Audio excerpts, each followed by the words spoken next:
We talk a lot about trim when we're doing a siding job, because trim's super important. One of the options we have is cellular PVC. The negative to cellular PVC is that you can have some expansion and contraction throughout the season.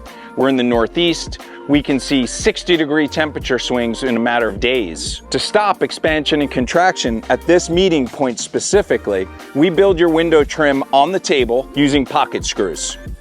So now my trim is all screwed together. When it goes up on the wall, I don't have to worry about that opening up ever. A couple other pros with PVC is the hidden fastener system.